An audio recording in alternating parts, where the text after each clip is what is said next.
Hello, this is Malcolm McDowell.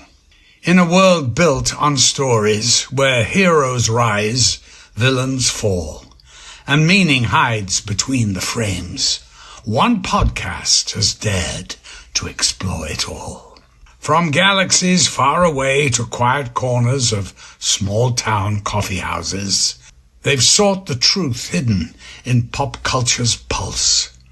The laughter, the light, and the lessons buried beneath the spectacle. This is Pop Culture Pastor. Pop Culture Pastor.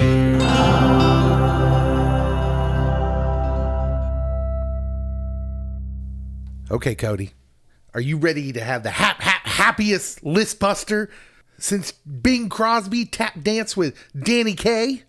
Yes. A lot of people don't know that they had ListBusters behind the scenes of White Christmas, but they did. They were like, "Did you see that list from Time? That was a joke." I also like to think they had it on Holiday Inn. This is Bing and Fred Astaire just saying, "Boy, that list of the top 25 juke joints was a joke." What do you think Bing Crosby and Fred Astaire talked about in between takes on Holiday Inn? Maybe the newest dance craze? I feel Fred would talk about that. Bing doesn't seem like a dancer, although he does I dance. feel like Bing would be in the conversation that his kids would do. So like, "Hey, stop that! I'll come back there and beat you with a tire iron." No, I'm just kidding. Not sort of. This is the sort of stuff we talk about on Pop Culture Pastor, the podcast. My name is Dave. Cody's here. I am here today. We are also joined on this very festive list-busting episode by two youth pastors. We got double the pastor. So much pastor. We have Alex Clover, his first time on the pod. Alex, say hello. Hello. It's great to be here. He doesn't know what to do yet, so I'm just going to have to give him commands. This is true. All right. And, of course, Geek Justin is here to give us all his Christmas opinions. How we doing, everybody? It's the most wonderful time of the year. Am I right? I wasn't ready for that. That was like a canned response. Justin giving us the Christmas festive stuff. All right. Well, we should give a refresher on the ListBuster rules. Today, we are busting Entertainment Weekly's 25 best Christmas movies of all time. This list is by Chris Nashawate and Kevin Jacobson. I'm probably butchering Chris's name, but Sorry, Chris. all apologies. All the respect in the world to Entertainment Weekly. I loved Entertainment Weekly growing up when magazines were still a thing. Entertainment Weekly fostered a young Dave's pop culture energy. And so, yeah, Entertainment Weekly is great. I'm stoked to bust their list. And Chris and Kevin, don't worry. It's all in great fun. All due respect. Everyone's got different opinions. And hopefully we can just rearrange their list. We can pop culture pasteurize it and have some fun doing it. Yes. I'm attacking EW tonight on the podcast. EW. EW. EW is their colloquial. Anyways, people know them like that. Maybe not. All right. So here's what we got. We got their top 25 movies. We're going to go down through the list one by one from 25 to 1. And on each one, we're going to have a little bit of discussion. We're going to talk about what these movies mean to us, our kind of overall opinions of them of sorts. And each one of us has a stocking stuffer, not an item, but for this list, a stocking stuffer to use. We have a nuke, which will completely obliterate a movie off the list. We have a switcheroo, which will switch the movie in question that we're on with any other movie somewhere on the list. We have a rocket, which will move the movie up 5. We have a sniper, which will move the movie down 5. And we have the recast, where you take a movie that is not on the list and place it onto the list at the spot we're at. Everyone clear? That makes sense. Do you guys have recasts in your head? Yes, I do. Okay, all right, good. They came prepared. A few ideas, yes. All right. There's nothing left to do I'm winging it. but to just start. Cody does no prep. A lot of people don't know this, but Cody does no prep for these pods. He just comes and just starts swinging. He's like Sammy Phoenix. Sosa. Joaquin Phoenix. Swing away. Oh, yeah, it was a signs joke. It was. Okay, M. Night Shyamalan reference early in the episode. Justin, we will start with you. You will be the first to go in this round. The movie is a movie called The Family Stone. I will tell you what EW said about it. EW says, gathering for the holidays can be highly stressful, but you might feel a little better about your situation after watching the wildly dysfunctional Stone family. After Everett, played by Dermot Mulroney, brings his anxious girlfriend Meredith, played by Sarah Jessica Parker, home for Christmas, she's startled by their frosty treatment of her. Come for the hijinks, stay for Diane Keaton's heartbreaking performance as the family matriarch. Justin, have you seen 2005's The Family Stone? I have to admit, I have not seen The Family Stone. It sounds like a movie that Morgan and I could probably sit down to and watch. You know, maybe if the kids go to bed, something we could check out. But I've never seen it. It's a quality movie. It's weird. What do you like? It 5 does out not of 10 stars? feel Christmassy to me. Because of Diane Keaton. Diane Keaton's great. She's great, but like what happens? Yeah, this movie makes me feel all sorts of uncomfortable. Like Yeah. everyone in this movie, it is a great movie if you just want a picture of humanity that's honest. Because everyone sucks in this movie. Spoiler alert. Sorry. That's brutal. I feel like I don't need to see it. Yeah. I mean, it's got a sweet, like, kind of roundup at the end, but It feels like a family Christmas. if your family Christmases are like that, Every once in a while it happens. things get crazy at the Haviland You Ranch. just never know. Yeah, okay, so Justin, 25, The Family Stone, Yes. will you be using anything on it? I think I'm going to go ahead and use something. I just... Oh! Like, Whoa! Yeah. Off the bat! Yeah, sounds like you guys... Yeah, now Cody's definitely not ready. All right, what are we doing? So I'm going to recast it.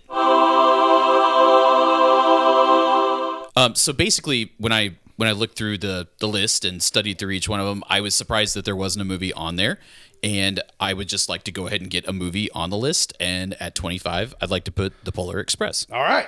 The Polar Express takes its place at number 25. I also was surprised that wasn't on there. Yeah. I figured it would go pretty quick. I think it is like a millennial darling, if I'm not wrong.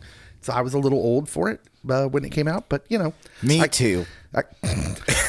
Say it's hard to hate on Tom Hanks though. Yeah. Like Tell us your experience with Polar Express, Justin. Is it a must-watch for you every Christmas? I wouldn't say that it's a must-watch, but every single time we do watch it, the kids like request it. I enjoy watching it. It's a really magical movie. It's fun. Alex, it is the Polar Express to you. Will you be using any items on it? I will not. Honestly, I'm glad that Justin added it to the list. I think it should definitely belong there. Good. Yes. Good. Cody? So I'm neutral with this movie, but my wife loves it, so I won't touch it. Okay. I'm surprised you're neutral. I thought this would have been up your alley, but you are an 80s kid. Yeah, exactly. Yeah. I think the Polar Express should probably be higher. I think people are going to want it to be higher, but I'm going to let it be for now. I'm just going to kind of leave it there. That moves us to number 24. Alex goes first this round for a movie from 2006 called The Holiday. Christmas and Nancy Myers are a match made in cinematic heaven, EW says. This dreamy romantic comedy centers on a pair of women, Amanda, played by Cameron Diaz, an American, and Iris, played by Kate Winslet, a Brit, who agree to swap houses for a holiday to escape their troubled love lives. Christmas can be a time of reflection, and the holiday is all about taking stock of your life and finding a way forward. Have you seen The Holiday, Alex? Yes, I have. And do you like it? Honestly, I do. I thought it was a good movie. Like, you get to see Jack Black as a hunk. Like, it's great. All right. That's not how I would have worded it, but at that time, everyone was saying Jude Law, though. Yeah, well, yeah. Yes. Although, I mean, in the movie, I think you're supposed to think Jack Black is a catch, if I remember that movie right. Yes. Will you be using an item on this? Also, one of my wife's favorite Christmas movies, so I will not touch it. Yeah. I'm not going to touch it either. I'm kind of where Cody was on the last one. I'm neutral with this one. I'm fine with it being on the list. I don't feel that strongly about it. Justin? Say, surprisingly, I actually watched an interview not that long ago, just a couple weeks ago, of Jack Black saying that he was really excited for that role. It's different than anything he's ever done, and he felt like it actually challenged him. And I do like that movie a lot. Yeah. He's great in it. And I don't know why he doesn't get more roles. I guess it's because he's so good at the chaotic comedy. All right, we move to number 23. Cody gets the lead off this round. This is a movie called The Santa Claus from 1994. EW says, if the thought of seeing Tim Allen in a Santa suit makes you dream of sugar plums, this is the film for you. When Santa Claus accidentally falls off a roof and disappears, Scott Calvin, played by Allen, has to take his place. It's not a It's a Wonderful Life, but it has its moments. Plus, there's Judge Reinhold in some wild sweaters. There is. I'm glad they mentioned Judge Reinhold because we don't give enough love to Judge Reinhold, in my opinion. This movie came out when I was a kid. I've watched it 100 times. The older I get, though, I feel all the sequels have undone some of the magic of that one.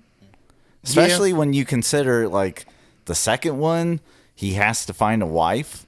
Because that's the second Santa Claus. But what happened to the first Santa's wife? She just got kicked out of the North Pole. And why are we just now mentioning... Does she disappear too when he dies? That's that's question. morbid.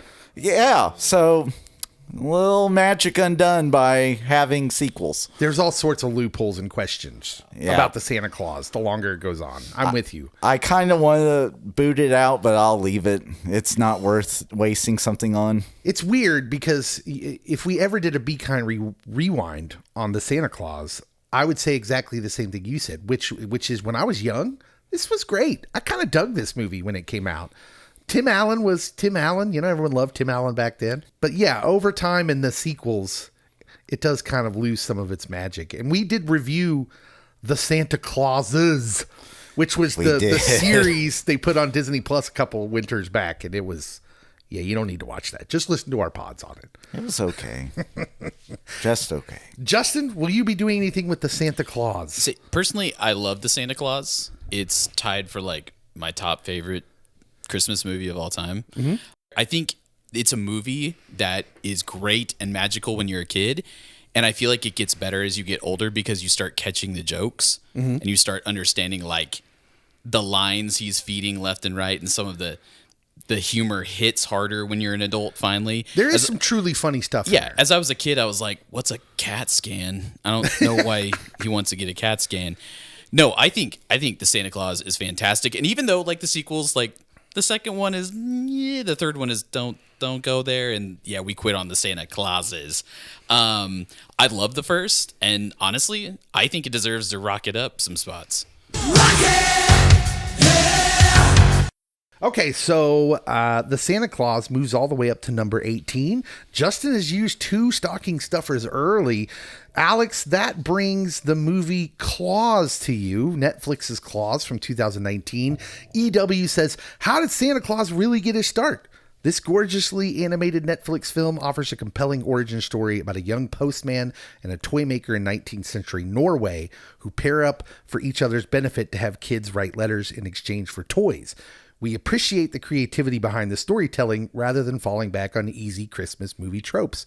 Have you seen Claus, Alex? Yes, I have. And it's honestly become like one of my favorite Christmas movies actually now. Yeah. Like in recent years. It's really solid. It is surprisingly good. Yes. And I am someone who famously on this pod has said over and over, I'm not the biggest fan of cartoons. I just can't get into them. But this one was pretty good. Yeah. Will you be using anything on it? I am. I'm actually going to rock it this one. Oh, we are just going crazy. You guys. There will be tears by the end of this. Just a warning. We have got chaos going on here. Another stocking stuffer used at 23. But now we move on to, oh no. Wait, what's that? What's that over there? Behind the tree, Can it be? Is that another present behind the tree? Why don't you go check that out and open it? Okay. Yeah, let's just open up that present. Surprise! Oh, hey! It's a hidden secret present from our local but Kiwi geek of the round table, Kane. Kane, how are you? I'm very good, thank you. Greetings, everybody. Also, many will recognize as the voice of our Korg intro from many years back. Hello, my name is Cook, and I'm made of rocks. All right. The purpose of Kane's surprise guest appearance is now at the number 23 spot is Christmas in Connecticut from 1945, which no one at this table has seen. Wait, Alex, you've seen it? I have seen this movie, yes. That's too bad because it's getting switched by a celebrity guest.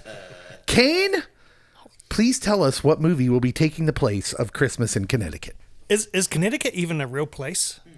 I don't think so. Do they even have Christmas there? If I've never been there, it probably doesn't exist, and I have not heard of any listeners from there. If there is a listener from Connecticut, please reach out. Say, part of my family's from Connecticut. We didn't hear that. So there's a little bit of a story behind the movie that I'm going to switch it out with. So in New Zealand, growing up, we didn't really have like Christmas movies weren't really a thing. We saw Christmas movies and I saw Christmas movies, but it's not like you watch your favorite Christmas movie at Christmas time. Yeah. Well, listen to this. Wait, watch this, guys. When you think of Christmas, what weather do you think of? Sunny and hot and going to the beach and, sausages and steak cooking on the barbecue. That sounds great. I have no idea what it means. But So at Christmas time, you kind of go outside and you do outside things because it's hot. You don't want to be cooped up inside. When I was on tour with Detour 180, we were living over here, and I can't remember whether it was a radio interview or whether it was just a fan came up to me one day and just said, "Hey, so what's your favorite Christmas movie?"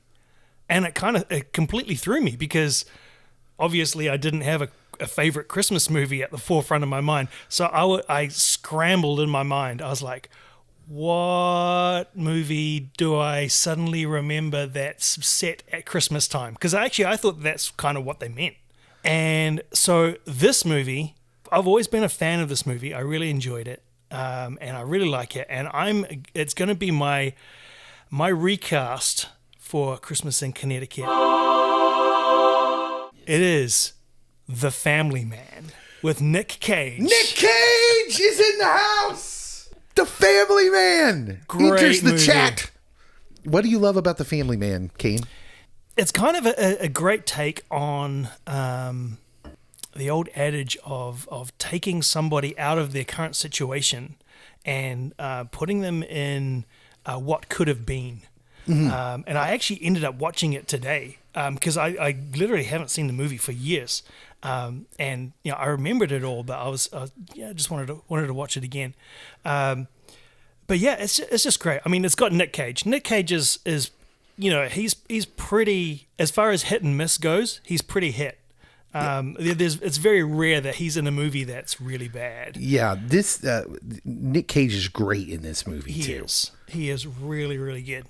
It's just a great story. It's a great family story. It's probably not one that you want to watch family as in with the kids, but it's great for mom and dad to watch after the kids have gone to bed. Yeah. I can't believe we didn't get more movies with Nick Cage and Jeremy Piven after this. Like, I thought they were great together. Mm-hmm. And Jeremy Piven plays like his best friend in The Glimpse. Mm-hmm. But yeah, this is a yearly must rewatch for me. This is a Christmas movie that's in my rotation. And I love this movie. I've loved it since I first saw it. I saw it back when it came out. I was a young adult. It made me feel all the feels of like a young adult. Because like basically this movie says, what if all the things you think you wanted out of your life aren't really the things you want? Yeah. And it's wonderful. And I love that. And Christmas has a way of drawing that out of people. Yeah. Like, what's really important to me? What have I been fooling myself saying is important to me? But what's really important to me? Yeah, absolutely. And so I love that movie for this. And the best part is, since you came at the end, since it worked out that way and it dropped in, we get to move on. Nobody gets to touch that. Although, before we move on, Kane, our celebrity guest, has performed with Beyonce. He's shared a stage with Beyonce. Yeah, so he is a celebrity guest. Kane, thank you for stopping by and taking your leaving your mark on the list. You're welcome. It's great to come in and hang out with you guys for just a little bit. Yes, awesome. Now he goes back to his whatever Kiwis do. during Christmas time. Although now he lives here, so he can go watch all the Christmas movies he hasn't partaken in. Going to the Shire. The Shire, which is actually most of that list. So, I'm going to be busy this Christmas watching all of these movies. You might start with the next movie on our list if you haven't seen it, although I bet you probably have.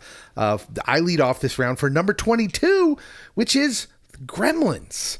Gremlins at number 22.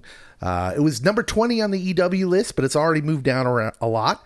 1984, EW says not a Christmas movie per se, but Joe Dante's mischievous monster mash comedy is set during the holidays in a snowy Norman Rockwell-esque town. Plus, who didn't want a cuddly little pet like Gizmo waiting under their tree on Christmas morning?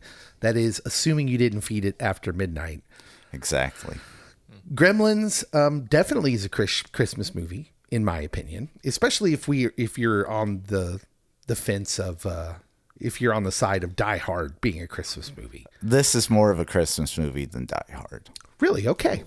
What is your framing for that? Like, how do you define it? So the gremlins are gifts.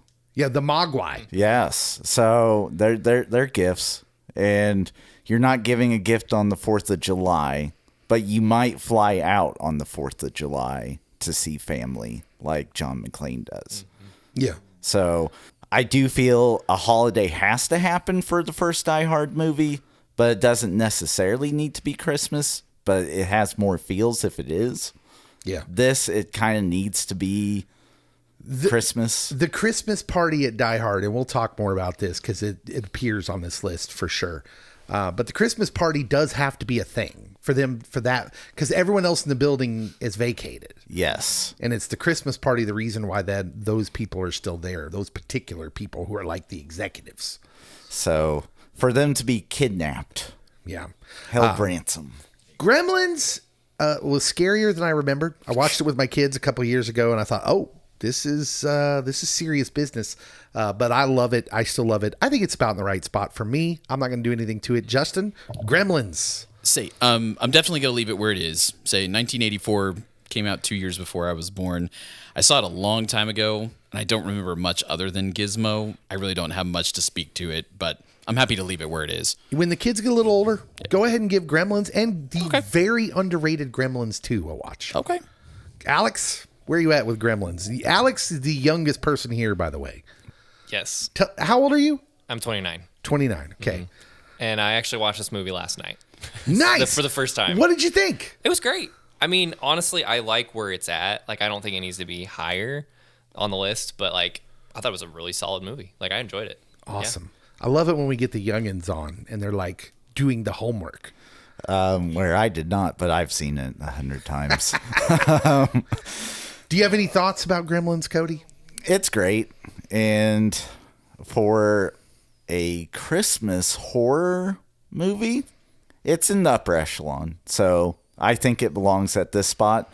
I almost want to switcheroo it with number 1 just for kicks and giggles, but I'm not doing that. Okay, that would have been a Jackson-like maneuver. It would have been. Okay, but he's gonna show some restraint. That brings us to the next round where Alex will lead off for number 21. We're up to now for a movie called The Holdovers. The Holdovers came out a couple of years ago. EW says, like a dusted off hidden gem from the 70s, Alexander Payne's bittersweet dramedy is all about finding unexpected connections amid difficult circumstances.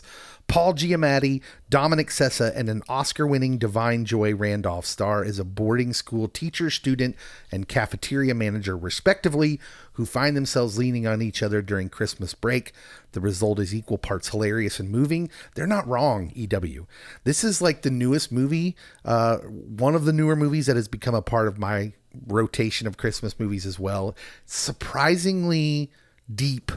Like, it's very indie movie feel. It's funny, like they said, but it's got some great feels in it. Have you seen the movie?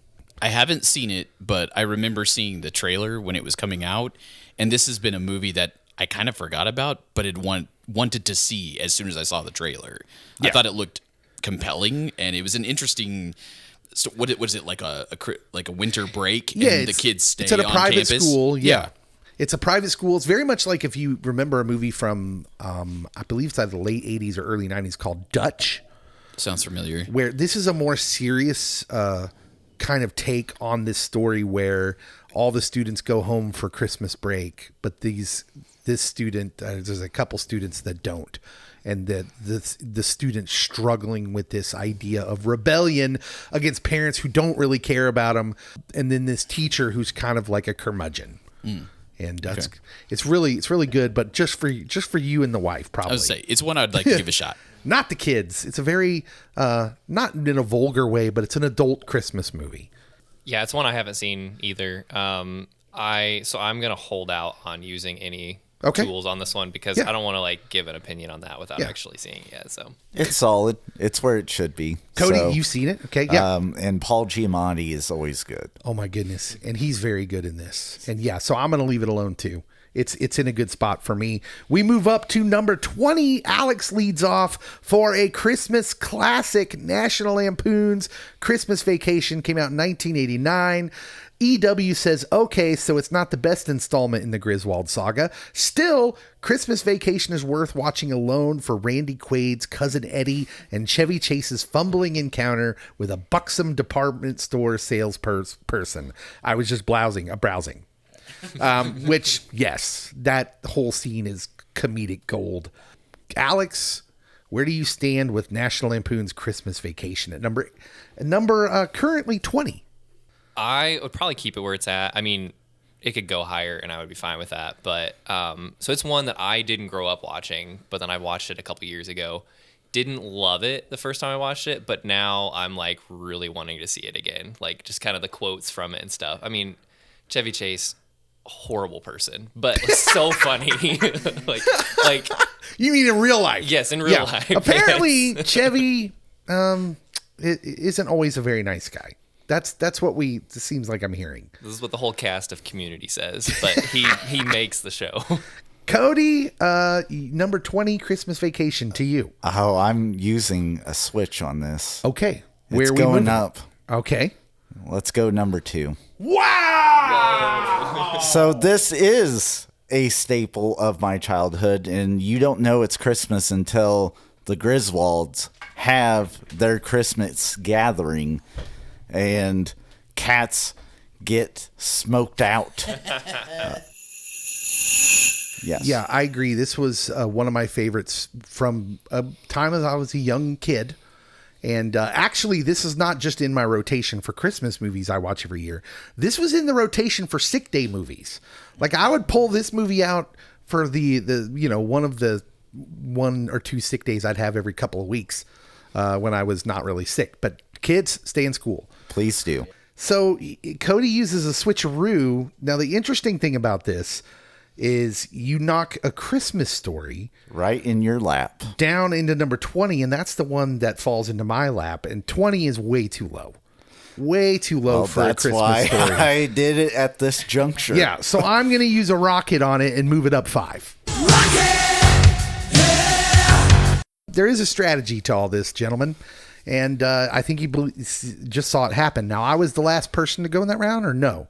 Who was first? Alex went first. So, Justin, this brings the holdovers back to you at number 21. I assume you'll just let it sit. I'm going to let it sit. That brings us to Cody for this round at number 20. The Santa Claus drops into the 20 spot. Cody, he's thinking about it. He's going to do something bad. He's tempted. Well, I can't remember where was Cody at with this movie? He was just okay with it? I'm okay despicable. with it. I'm going to leave it alone. Okay. Because even if I sniped it, it would still be on the list. So that's brutal. Yeah, Santa Claus. It's not that bad. It would have been higher when I was youthful. In my youth, it might have been higher. I think it's sitting at about the right spot for me. So I'm going to pass. Justin? See, I disagree. I think it's better as you get older. I think it ages well because the jokes land better. But yeah, keep it where it is. Alex? Yeah, I'm keeping it where it's at. All right. It's solid. All right, we move up to number 19. Now it's my turn to go first. It's back to Claus from Netflix. I think it's great. I'm going to leave it there. Justin? Leaving it. Alex? Yeah, I'm leaving it. Cody? Got no comment because I haven't seen it. Okay, Cody hasn't seen Klaus. You should really watch Klaus. It's good. That brings us to Justin again to lead off number 18, where we get another new movie. This is Scrooged from 1988. No one does bah humbug better than Bill Murray's Frank Cross, says EW. A heartless TV exec in this darkly comedic retelling of Charles Dickens' A Christmas Carol. Yes, it's pretty much the same film as 1993's Groundhog Day. Jerk becomes a better man on the eve of a national holiday. However, that doesn't stop it from being the perfect prickly antidote to Yuletide sap. Justin, where are you at with Scrooged? I like that it's another variation of, the Christmas Carol. Esque. Yeah. It has the feel. It has the essence of it. Plus Bill Murray. I feel like Bill Murray, you can't go wrong. It's a very 80s retelling of the Christmas Carol. And I don't hate that. But that being said, I think I like where it's at right there. Like It feels like it's not in my rotation per se. It's not one that I'm always watching every Christmas. But if we decided to watch it, I wouldn't be mad at it. Like I feel like it's kind of a middle of the road as far as a top 25 would go. Alex, where are you at with Scrooged? Yeah, I'm kind of right there with Justin where he said it's not every year. It's kind of like I've done it every couple years, and I feel like that's pretty much where it should be. So I'm gonna leave it where it's at. I think it's about right. All right. Cody? So I did see someone say that Groundhog Day is a better Christmas Carol story than Scrooged. I wouldn't argue that. I believe it was the author that we like. Oh, Jason K. Parkin. Yes. Who we are bound to determine to get on the pod. That's my goal in life at this point. And everyone should look him up because he's awesome. He makes great content. But I'm not willing to recast it, so we'll leave it. I'm kind of with EW on this, actually, and I know Alex probably agrees with me. I think they are kind of similar, but Groundhog Day is superior, in my opinion, to Scrooged. Scrooged is... It's hard to explain, but there's a frozen in time aspect of it to where it's not so timeless, right? Mm-hmm. Bill Murray's hilarious. They let him go off the rails in it. Bobcat Goldthwait is in this movie, which makes it just rounds out the 80s feel of it because he was in a lot of things in the 80s, and he had like kind of that jokey thing he did with his voice in all his roles. And, it just is what it is. I like it, but it's lost a little bit of its luster over time. So, but I'm going to leave it right where it's at. That brings us to Alex. Alex, at number 17 we're at now. That brings us to an interesting movie that we should talk about. Die Hard, which came out in 1988. EW says New York cop John McClane, played by Bruce Willis, heads to LA to see his estranged wife, played by Bonnie Bedelia, and winds up attending the Christmas office party from hell, thanks to Alan Rickman's memorable baddie, Hans Gruber, who finds a one-man killing machine along with a lump of coal in his stocking. Who needs ho-ho-ho when you have yippee-ki-yay? Alex, is Die Hard a Christmas movie, and does it belong on this list? That's a tough question. Because it kind of like Cody said earlier, I feel like it's at Christmas, but I almost feel like if you take Christmas out of it, there's still a movie there. Like there's still things that can happen, like the bulk of it. So I go on the fence. This movie is fantastic. It is such a good movie, but I kind of go back and forth on whether it's a Christmas movie or not. That is the question, and it's a good question. I haven't heard any argument for or against that I thought was out of line. Will you be using anything on it? I could make things really interesting, but I'm going to leave it. Okay. I'm going to leave it. Cody, what would you like to do? First of all, what's your opinion on Die Hard as Christmas movie? I count it as a Christmas movie, but it's not like super Christmassy. Okay. That's how I'll put it. I really want it to be higher, but I'm not going to do anything with it. Yeah. So I will let it be, even though it's loosely based on my real life story. Cody fights terrorists in his free time. I was one of those people in my youth that was very adamant this wasn't a Christmas movie and thought it was ridiculous that people said it was. As I've grown older and more wise, I've relented in that position and now accept it as a Christmas movie. I did just watch this the other day. Goodness, this movie holds up. It is so stinking good. There are so many little things hidden in there, even down to the guy on the plane at the beginning that tells him to take his shoes off to beat jet lag. Like, just the whole movie just works, man. But I'm okay with, as far as a Christmas list, I think I'm okay with it not being any higher than it is right here. 17 seems like a good spot. We'll leave it there. Justin, what say you?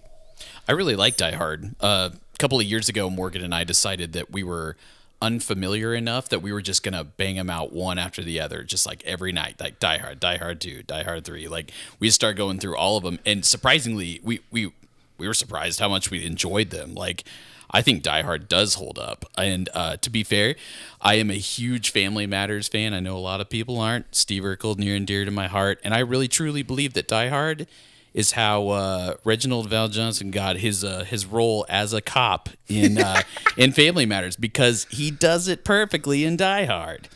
Yeah, I would be remiss if I did not take this time to say we do have Christmas shirts on sale right now.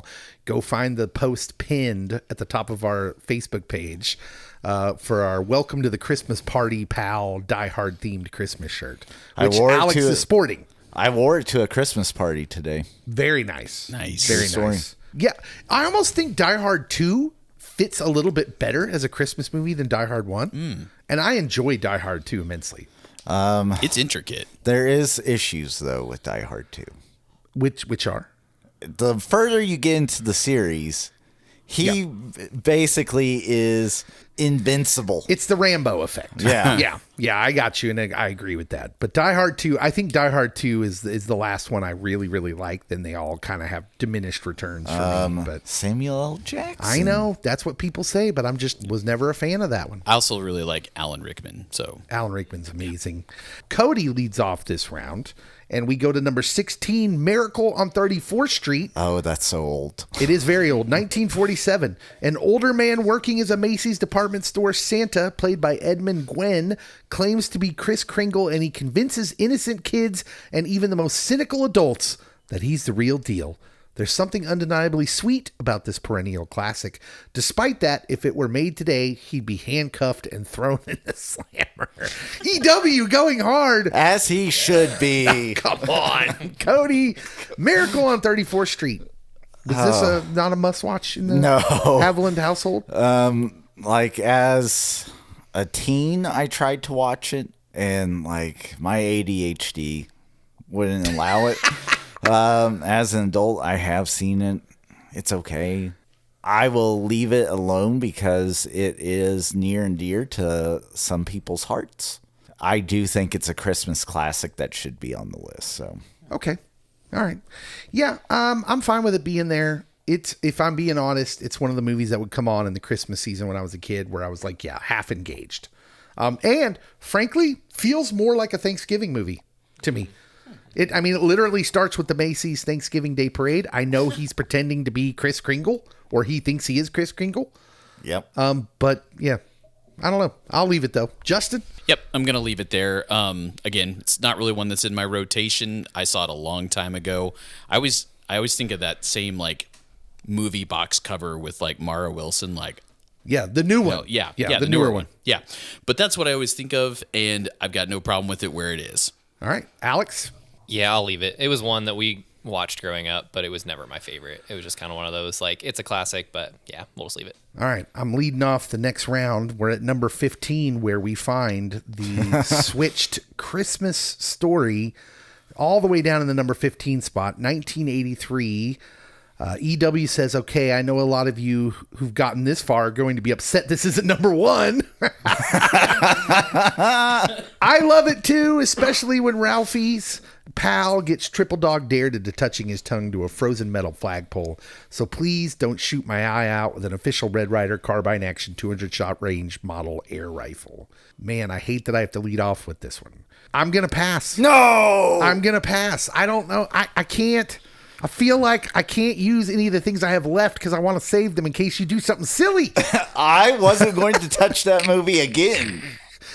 But I already used my rocket, which is what I would use on it if I had another one. But Justin, to you, Christmas Story at number 15. I enjoy A Christmas Story. There were years I was completely burnt out when TNT would do 24 hours of a that Christmas was story. ridiculous. Least favorite part was his little brother acting like a pig eating on the plate. Every time that disturbed you, came huh? up, I wanted to throw up. Oh my goodness. Scott Farkas.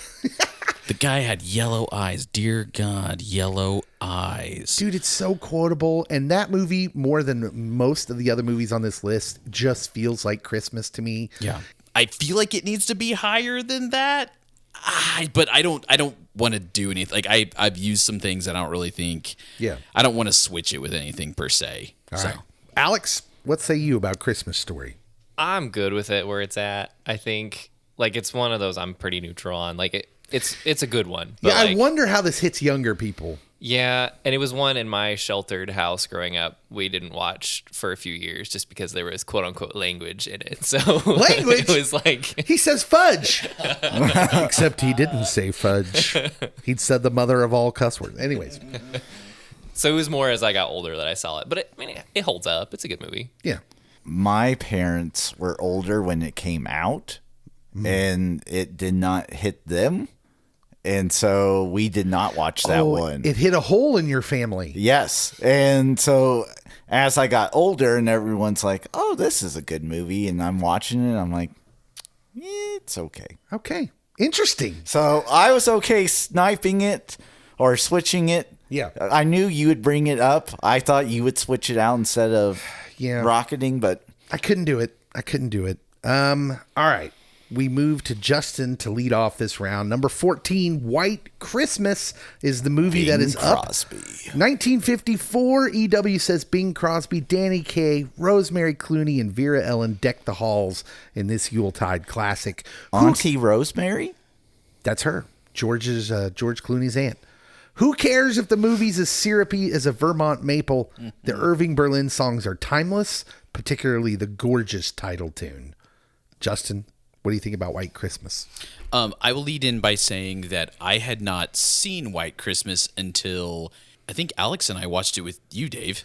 Yeah. We watched it at your house, and I was like, I'm not a musical guy, but something about this movie I just love. Like, I don't know how to explain it. Like, today I was talking to someone about it, and I was proud of myself that I remembered that it was Vermont. Like, I was like, I think it was Vermont. And I was like, wow, how did I remember that? But I think it's a good story. I like where it goes. And I actually thought it was kind of funny while being classic Christmas also. Yeah, it's weird because in my house, this one was on, Holiday Inn was on. A lot of those old classics were on. But I never felt the same way about the other ones that I did about White Christmas. I just love this movie. Alex? Yeah, this one it has to be higher. Like it's Okay. Like It has to be higher? I think it has to be higher. I mean, even just where I guess we're at 14 still. That's where we're at. Yeah. Yeah. What are you going to do something? Or are you just telling us it has to be higher? I'm going to go ahead and switcheroo it. All right. What are we switching it with? We're moving Love Actually down. It's hard because some of these other ones on the list, like maybe they're not as good as White Christmas, but like I feel like that needs to be higher than Love I actually think that is very practical. And I thought Love Actually was too high myself. EW did not. But I think Love Actually deserves to be on the list, but I'm fine. I think White Christmas is more Christmassy to me. So yeah, I'm good with that. That goes to Cody. Cody, do you want me to talk about Love Actually, what EW says? Sure, why not? 2003, EW says a roundelay, whatever that is, of lump in your throat London love during the holiday season from the confectioners behind Four Weddings and a Funeral and Notting Hill. You could fill a stocking with all the terrific moments in Love Actually, but none is better than when a group of kids bring down the house with their rendition of Mariah Carey's All I Want for Christmas Is You. Cody, how do you feel about Love Actually? I thought it was super overrated and wish it was lower, but I'm not going to use anything on it. Yeah, if I'm being honest, even when I first saw it, there were parts of this that were kind of cringy to me. And like, look, you know me, I'm a decently conservative person. I'm like I would put myself middle of the road, moderate, but I have conservative tendencies. But even as someone who's like not super progressive when it becomes to like things that I see in movies and stories that would set me off, Love Actually has a couple parts like What is with the friend showing up at his married friend's house to tell his wife that he had a crush on her? Dude, that's not cool. That breaks every man code ever existed.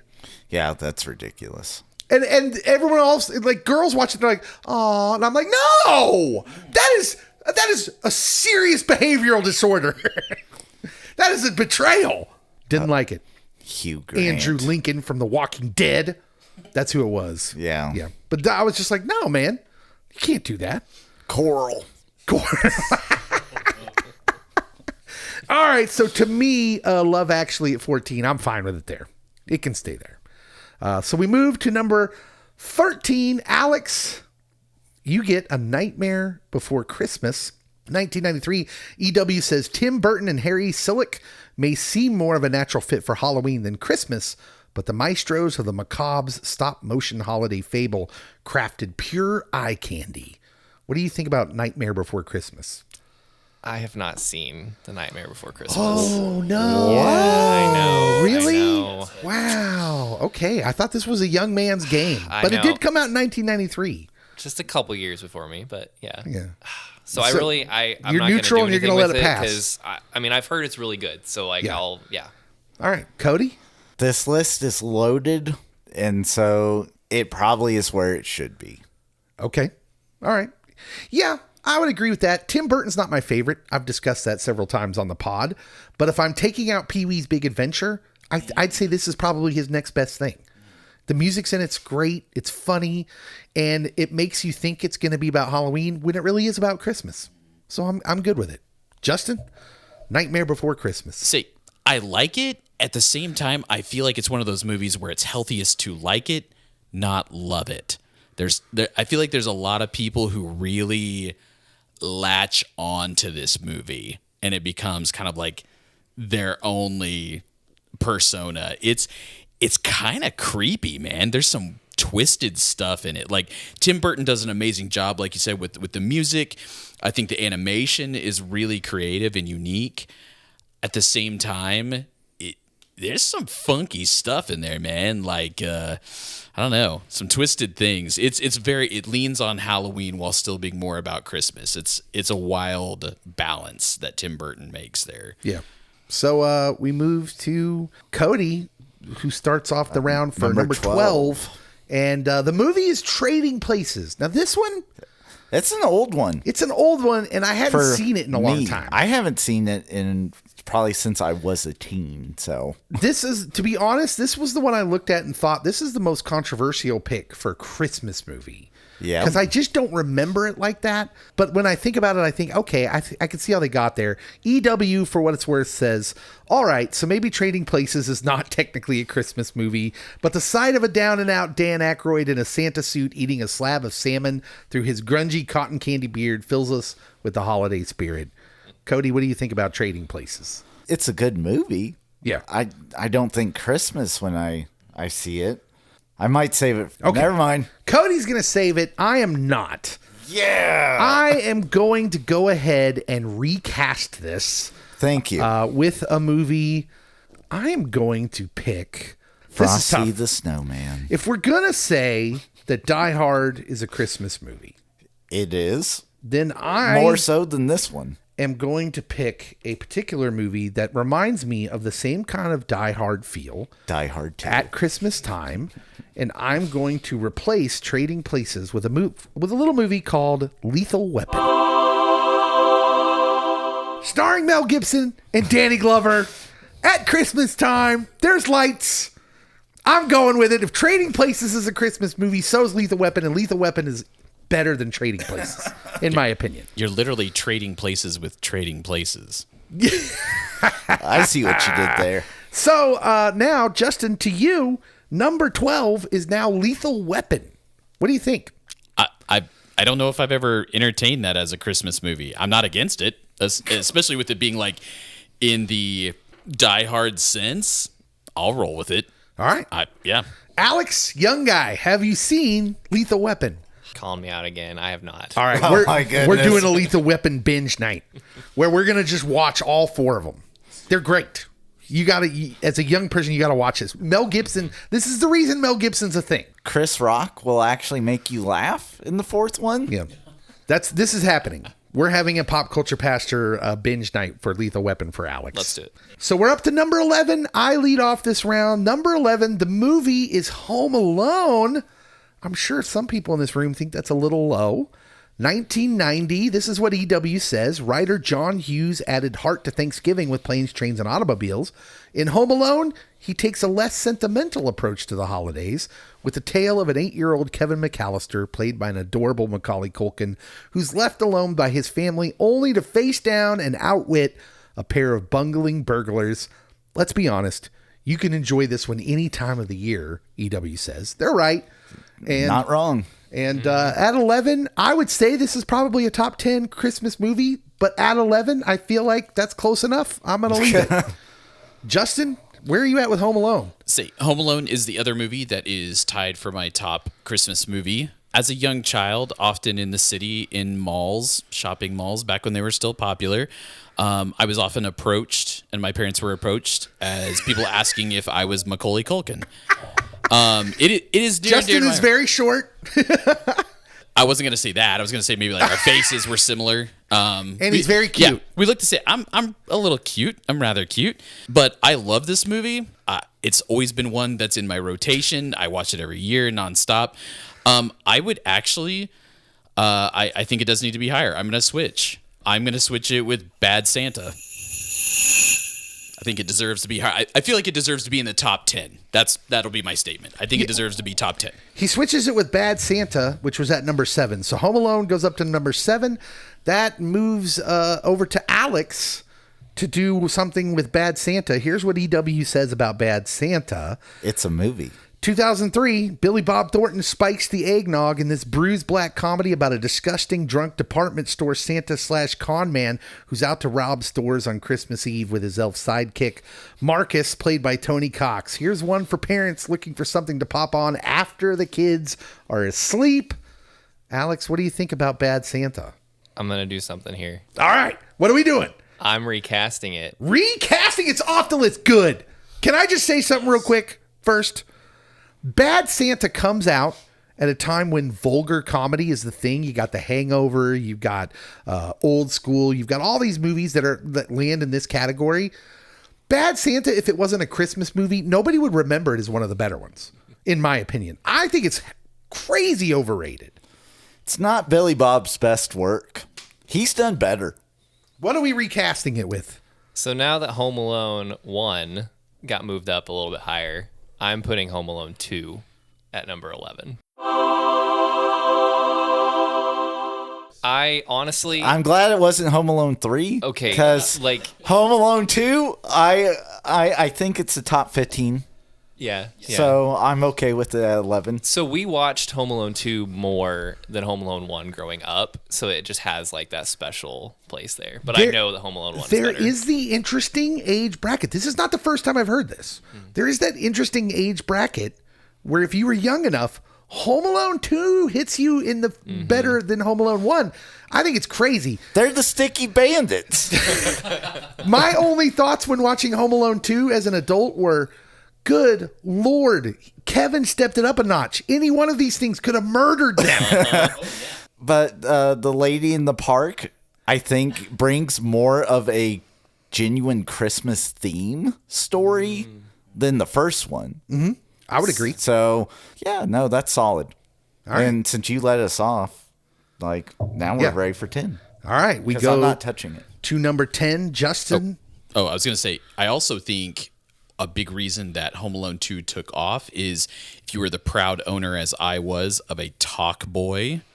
I was not. It was probably one of the most marketable things I'd ever seen come out of a movie ever. Your parents loved you, man. Oh, man. Dude, the talk boy was amazing. I did everything with that. I was Macaulay Culkin. Number 10 to Justin, Rudolph the Red-Nosed Reindeer. This gets a little interesting Because now we move into a different category. If we talked about the action movies as Christmas movies, Stop motion. What about the animated stop motion stuff that were Christmas specials? Do they this count is- as movies? You betcha. EW says 1964's Rudolph the Red-Nosed Reindeer, made for TV, Rankin and Bass classic, features Burl Ives as Sam the Snowman, telling the eternally sweet story of an outcast with a very shiny nose and an elf who wants to be a dentist. An annual must-see, they say. Justin? I love these movies. I like the stop motion animation. And as you would say, like, you know, in my childhood, these were the movies my parents raised me on. Was Rudolph the Red-Nosed Reindeer, A Year Without a Santa Claus, Santa Claus is Coming to Town. Those Mickey Rooney stop motion animation movies. Alex, how are we feeling about Rudolph? Yeah, I love this one. Yeah, same. Like we grew up watching this, Frosty, you know, all those like that was one every single year we'd watch. So I think it's right where it needs to be. Yeah. Okay. Cody? The older I get, the more themes I pick up on, especially with King Moonracer, who's the lion with the wings. It's really cool. Yeah. Let us rocket this bad boy up. You can't take these with you, so you gotta use them. So I'll use my rocket. Cody moves Rudolph the Red-Nosed Reindeer up to number 5. That drops Year Without a Santa Claus to me. Here's what EW says about Year Without a Santa Claus. 1974, better known as the movie with the heat miser. Yeah. Santa, played by Mickey Rooney, has a cold and decides to take a year off from his Christmas duties. It's up to a pair of elves, Jingle Bells and Jangle Bells, to save the day. But first, they must get past Heat Miser and Snow Miser, the best Christmas baddies since the Grinch. Now, listen, this was the thing when I was a kid, and it was always much lesser than Rudolph the Red-Nosed Reindeer, in my opinion. This was the one that came on, and when this one come on, you'd be like sad that it wasn't the Rudolph one. As someone who was born in 76, this one hits me in the kid years, and I'm just not a fan. I'm going to nuke it. It's leaving the list. It's gone. Shall we play a game? I am really scared because there's still 3 nukes left. That's bananas. Yeah, the nukes do scare me, but you don't have to use them. I was just looking at the nuke I had and thinking, what am I going to use it on? But you don't have to. I had saved mine literally for Bad Santa, so... I'm glad we're all on the same page on that. I was going to use my nuke on Bad Santa. It's not there anymore. The best thing about this is this puts on the list at number 25 another Christmas special called Happy birthday! Frosty the Snowman, which frankly, was one of my favorites. I liked it better than Rudolph. Frosty's got all the feels, man. When Frosty melts at the end, I almost couldn't watch that, even as a kid. I was very sensitive, and I didn't like that part when Frosty dies. But he told the kids he'd be back someday. He didn't lie. Yeah. It's got some themes. If we ever talked about it, we could talk about those themes, about him coming back. All right. So, Alex, at number 9, we have a movie called The Muppet Christmas Carol. Came out in 1992. EW says the Muppets and Jim Henson's Workshop take on Dickens in this fur and felt adaptation of A Christmas Carol, with Kermit as Bob Cratchit, Miss Piggy as Emily Cratchit, and Michael Caine as Ebenezer Scrooge. Who do we petition to get this one aired on TV more often? Exactly. EW says. Yes. Muppet Christmas Carol. Alex, how are we feeling about this? So good. It has to be the best Christmas Carol adaptation. Like, it's just so good. Whoa, Mickey's Christmas Carol slander. No, that's not slander. I agree with that completely. Mickey's Christmas Carol doesn't hold a candle to the Muppets. So I assume you won't be doing anything with it? Yeah, I don't really have anything to do with it. I'm not nuking Sniping it, and I'm it. not sniping it. So yeah, it's Cody? it'll stay. What are we doing? Muppet Christmas Carol. How do you feel about Muppet Christmas Carol? We Be Kind rewinded this one, by the way. I thoroughly enjoy it. It and Mickey's Christmas Carol are must-watches during this Christmas season, so I'll leave it. All right. I'm going to leave it too. Looks fine with me in the top 10, number 9. And that brings us to Justin. Like I said earlier when we were just chatting, nobody in my immediate family is crazy about it. No one I work with is crazy about it. Everyone thinks I'm nuts for liking it. I love the Muppet Christmas Carol. I grew up on the Muppets, but me and my mom and my brother will sing all the songs while they're happening. There's nothing better than Gonzo and Rizzo leading you through the whole thing. And Michael Caine, like, I just don't know that we were expecting such a performance with just a single human character. If time travel were real, I would go back in time and force someone on the Academy to nominate Michael Caine for his performance in this movie. Unreal. He totally should have been nominated. It would have been great. All right, so Alex led off that round. We now move to number 8. Cody leads off number 8, where Home Alone comes up again. This is cinema, so we'll leave it. Cody loves Home Alone. Okay, so Home Alone is fine with me. I'm not going to do anything with it. Justin? No, I love it. Macaulay Culkin, love it. And Alex? Yep, I have nothing to do with it, so yep. All right, we move to me. For White Christmas. Number 7, White Christmas. One of my absolute favorites. Are you switching? I already talked about it a little bit. I'm only person with something positive left. The rest is just pure negativity. Yeah, that's what scares me. That's what scares me, friend.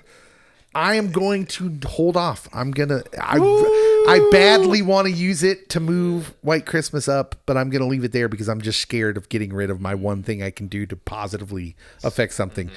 Justin? Nope. Keep White Christmas there. Like I said, newfound love for that movie. I like it a lot. Alex? Yeah, absolutely. Keep it there. All right, Cody? I'm so tempted.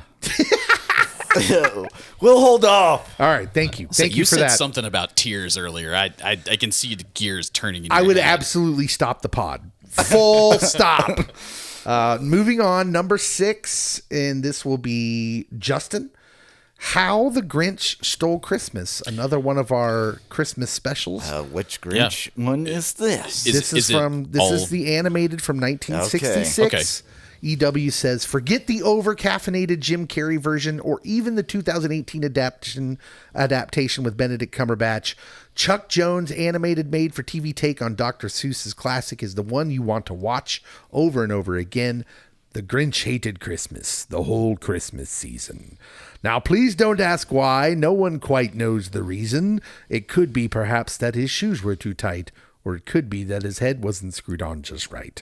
But I think that the most likely reason of all may have been that his heart was 2 sizes too small. Get you right in the feels.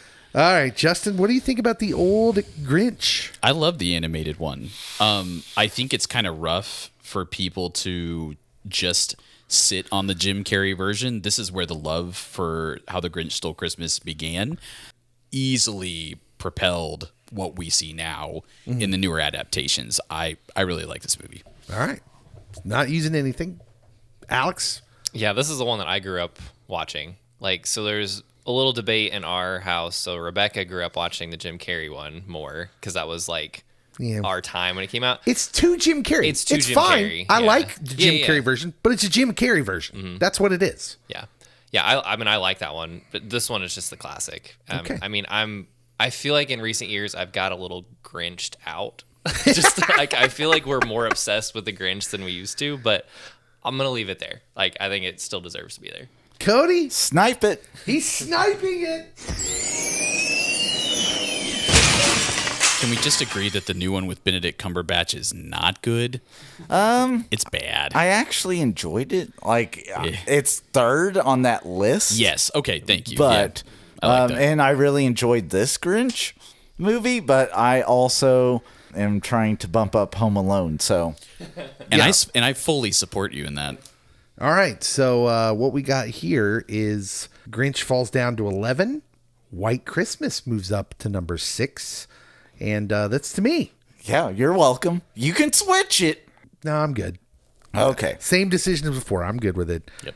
We move on to number 5, the top 5. Alex, it's Rudolph the Red-Nosed Reindeer sitting there waiting for you at number 5. See, I kind of want to get on the train of moving Home Alone up a little bit, Oh, don't you dare. but I'm gonna leave it there. Okay, Cody, Rudolph, 5. You put it there. I did put it there, and I'll leave it there. Okay, I'm going to snipe it. It's going down. Oh, this is an atrocity having Home Alone 2 above it. Dave said, "You guys give up, or you thirsty for more?" Rudolph moves down to number 10. That moves White Christmas up into the top 5 for Justin. Want to do something with it? Stop it. I'm gonna leave it. It's got to be up there. You just watch yourself. I see what you're trying to do. Yeah. Things are getting tense. He's crafty. Cody, we move on to number 4. I fear for this movie because Cody has thoughts. I do. Number 4, Elf in 2003. EW says the best Christmas flick of this century. Granted, the century hasn't been that long, but still, Will Ferrell is priceless as the oversized elf who ventures far away from the North Pole to search for his father. I have a niece who was so obsessed with the movie that one December she made me watch it 3 times in a row. I didn't mind a bit, says EW. Cody is a notorious Will Ferrell hater. What are you going to do with this movie? I almost want to recast it and put Terrifier 3, but I'm not going to do that. I'm nuking it. Nuking Elf! I hate Elf with the passion of 1,000 suns. That is a heavy move. Shall we play a game? Cody has done the unthinkable and has nuked Elf, and I knew it was going to happen because I knew if Cody had a shot at Elf, it was going bye-bye. And this boots it off the list. Everything moves up. And this introduces Jingle All the Way. Yes. At number 25, the Arnold Sinbad movie. Give me the Turbo Man doll. That was amazing. And don't forget Phil Hartman, who's great in this movie. Rest in peace. Yeah, okay. We have a new look. Number 4. Number 4, White Christmas to me again. And I'm going to leave it. It keeps moving up. I'm fine. Justin? Leave it. Alex? Leave it. All right. Number 3 to me, Charlie Brown Christmas, 1965. EW says, some holiday movies just make you feel good when they come on. They wrap you in a comforter of warm, cozy nostalgia. To me, and I'm guessing a lot of you, this is that movie. I could watch those Peanuts kids do their herky-jerky dance on an eternal loop and never get tired of it. Plus, if there was ever a movie that made you want to take home the saddest, needleless tree at the nursery, this is the one. Charlie Brown Christmas at number 3. We do have shirts in the store. We do. It's the Grinch's tree, but it looks like the Charlie Brown similar trees. tree. So you can switch it out. It's just a wrong quote. I will never be the one to send this one down the list. Charlie Brown Christmas is the Christmas special. And I think it's where it belongs. Justin? I really enjoy Charlie Brown Christmas. I love the Christian themes that come through with Charlie Brown Christmas. I also love the music, and my favorite is when Snoopy is skating and the piano music that's being played. I can just hear it in my head, and I can just see those scenes again. Nostalgia. There's so much there, and I love those characters. Peanuts is an older thing, and kids of the 80s, we love. Are you sniping it? No, I'm keeping it. It's wonderful. Alex? Are you nuking it? Charlie Brown Christmas. You can't nuke Charlie Brown, can you? To be honest, I'm still just upset that there's a list that doesn't have Elf on it. I'm still I'm at this point where I'm like, this list is garbage. You are not going to be alone in that take. I suspect that Cody has done permanent damage to the pod. No, this will be the most controversial pick. Yes. Yeah. But listen, of all the movies that are in my rotation that are just every year watches like Elf is the most polarizing one. Mm-hmm. He is not the only person I know that hates Elf. With the passion of 1,000 suns. Yeah. So I don't know what it is. I think, you just like Will Ferrell or you don't. So Justin, next round. Number 2, Christmas Vacation. Again, it was one of those, I didn't grow up with it. Several years ago, I started watching it regularly. I have lots of coworkers who on a yearly basis buy tickets to go see it in the big theaters. Several of my coworkers own the Griswold hockey jerseys. I like it a lot, but I refuse to watch it without a large mug of eggnog.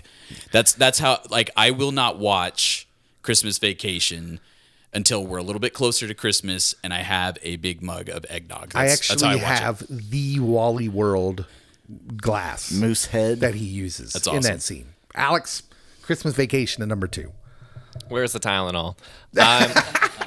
It's staying up there. I mean, like, I'm not gonna nuke it. I'm not gonna drop it down that much. Like, it's fine. Yeah. Cody? I have the Hey Dudes that are Christmas Vacation Hey Dudes. What? Yes. What's on them? Please tell me it's Cousin Eddie in his Pooper's Full costume. Cousin Eddie's The Pooper's Full quote is on one of the Nice. dudes. And then there's another quote on the other dude. So, All right. but yeah, I'm leaving it because I literally put it at number 2. All right. I'm going to use the only thing I have left. Oh, he's switching it. It is a switcheroo, and I'm going to switch it with the only movie that makes sense for it to switch with below it, and that is A Christmas Story at number 13. So Christmas Vacation down to number 13, A Christmas Story up to number 2. I am out of stocking I stuffers. don't even know what we're doing with this list. That's how I felt last time Says the guy who nuked Elf. with the action movies, where we ended up with Stone Cold at number 1. So I don't want to hear it. Let's see. Justin started that round off. Alex, you will start the last round. The number 1 movie, according to EW, it's still up there. It's a Wonderful Life, 1946. You watched it tonight. I did. EW says, I know. Big shocker that this is number 1, right? Well, sometimes movies are considered masterpieces for a reason, and this is one of those times. If you think Frank Capra's holiday staple is feel-good hooey, watch it again. It's funny, heartwarming, profound, and an annual reminder that the holidays are about more than presents. Thanks to Jimmy Stewart's turn as George Bailey. If you don't have a sugar plum in your throat by the end credits, you need to come in from the cold. Alex, what are you going to do? I'm leaving it. He's leaving it at number 1. It's just so good. Like, Alex leaving a nuke and a snipe on the table. I'm definitely not. It's not going off the list, and I really don't think that A Christmas Story is the number 1 Christmas movie of all time. So if I drop it, it's like that's just use it. I have something left. Use it. There wouldn't be no cross table talk. No cross table talk. Cody, to you, number You're 1. going to be upset. It's a Wonderful Life.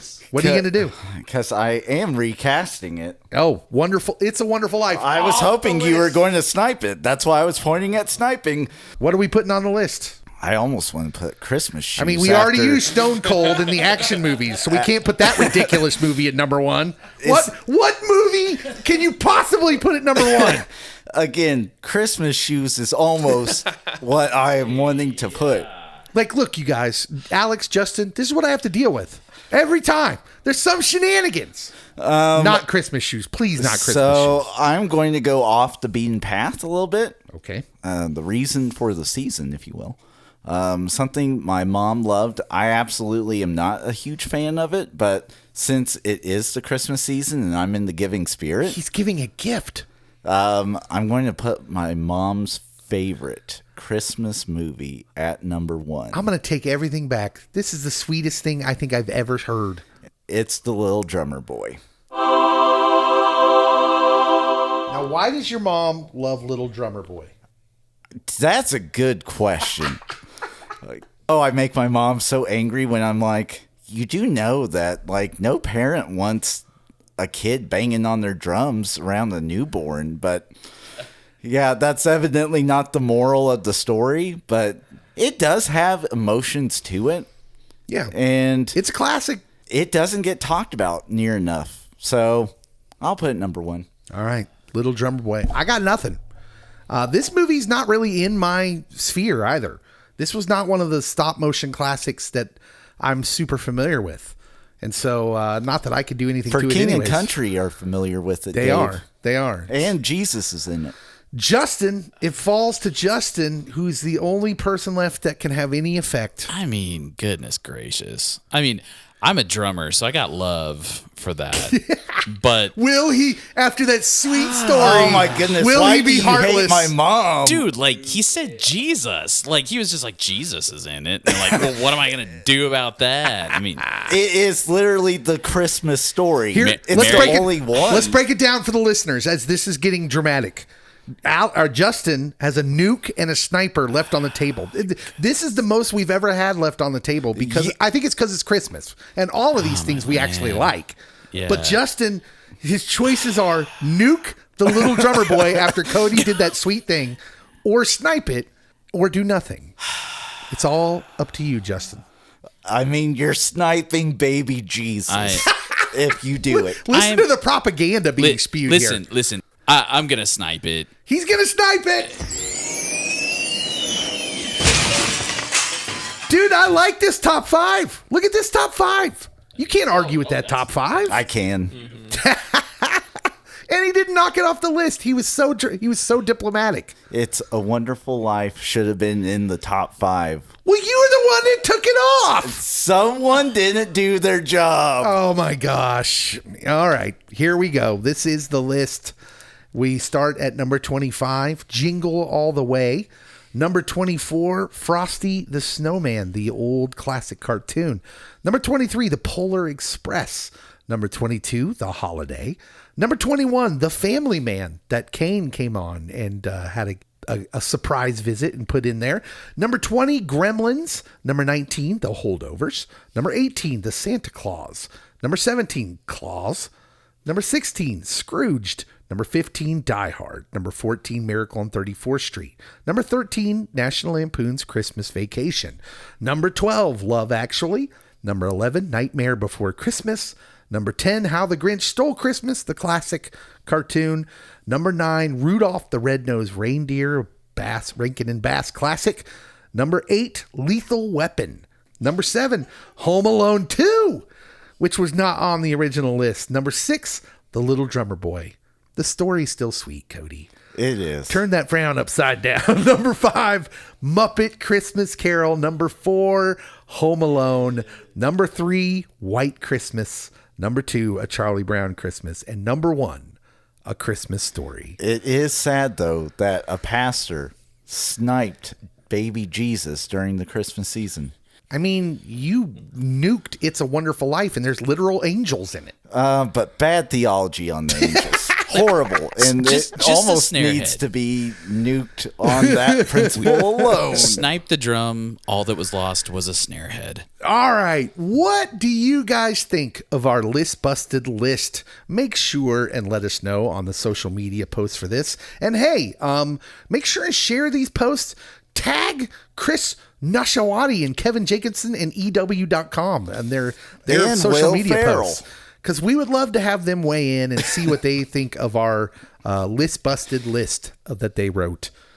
Anyways, mostly we want to say Merry Christmas, Happy Yes. Holidays, whatever it is you celebrate. I hope you're around people you love and your family and your friends. And be ready next week. I think we're going to do a review of the new Knives Out. Finally. Yeah. I've been waiting. So we're going to talk about that next week. We'll see you then.